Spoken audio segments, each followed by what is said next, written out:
What's up guys, it's Sergey from Freediving, and today we're going to talk about dynamic CO2 table.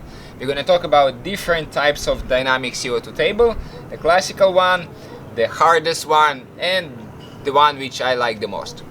But before we start, if you're new to my channel, please consider the idea to subscribe to it. Here on a weekly basis, or now a little bit more often, I'm sharing some freediving information with you guys. So if you are a beginner or intermediate freediver, I'm pretty sure, like 100%, that you're going to find a lot of useful information here. So please subscribe, click the bell button, and don't forget to share this video with your freediving friends. Okay, dynamic CO2 table. First of all, let me remind you what is the idea about CO2 table. The idea about the CO2 table: do repetitive breath holds, or in this case repetitive swims, and accumulate more and more CO2. So start the new one before you fully recover from the previous one. I mean, like swim. Okay, this is a classical CO2 table. Let's say your maximum dynamic, let's say with the fins, is somewhere between 80 and 100. So you're taking 50% from your maximum, and it's going to be 40 meters, and then you're going to do it several times. So your dynamic is always going to be the same. It's always going to be a 40 meters, right? So it's going to be 6-7 times. And your recovery time is going to be smaller and smaller and smaller. So for example, you're going to start with 1 minute 45 seconds.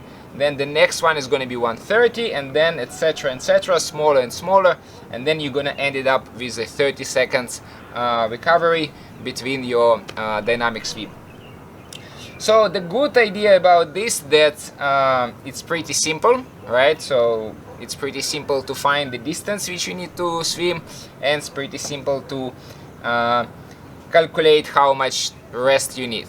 The disadvantage of this particular CO2 table, that in the beginning your rest time gonna be too long, right? So you're gonna probably recover fully. So let's say, especially in the first few, you're gonna start almost without any like CO2 from your previous attempt. So this is why this is maybe not the most effective. However, it is a really nice way to start training your CO2 tables. So I do it sometimes from time to time, not really often. I think it's not that bad. So another way of CO2 table dynamic is one breath in between. So you're taking the shortest distance which is possible to do in your pool. Let's say if your pool is 25 meters, you're lucky. So let's say 25 meters. Then you swim these 25 meters. You come up on one side, you do exhale, inhale, and then you swim again 25 meters. How many times? Depends how fit you are. Let's say if you are a beginner, probably it's going to be somewhere like 2, 3, maybe 4 times maximum. But then if you're going to be more experienced, you might be going to do 20 times. Imagine 20 times with one breath in recovery is going to be pretty tough. We have a pool 20 meters, not 25.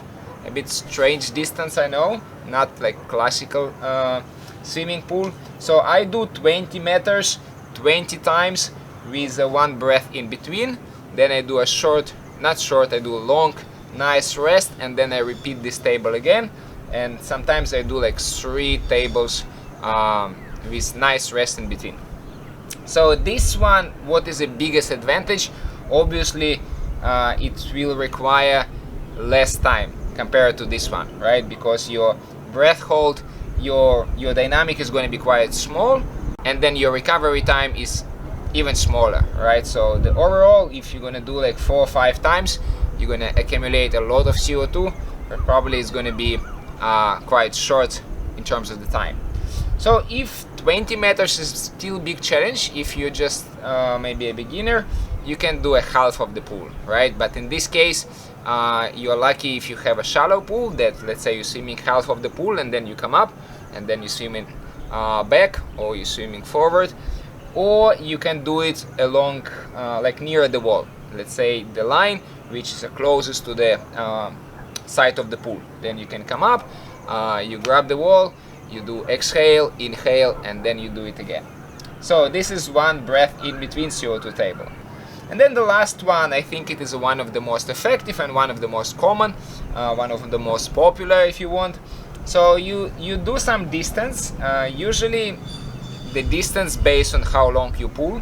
Let's say in my case, again, we have a 20-meter pool, so I do 40 meters, and then my rest is always somewhere between 30 and 45 seconds. So for example, today I was not feeling really good in the morning, and then I decided to do easy variation of this CO2 table. So I was doing 40 meters, and then I was having 1 minute rest in between. So it was really easy CO2 table.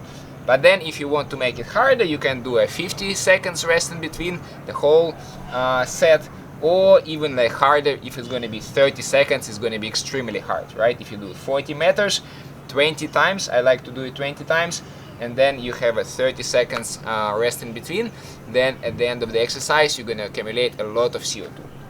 Okay guys, before we finish, don't forget, if you practice these dynamic tables in the pool, then you couldn't do it alone, right?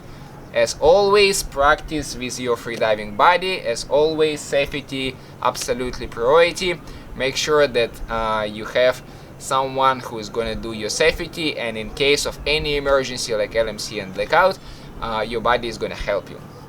Okay, this is it.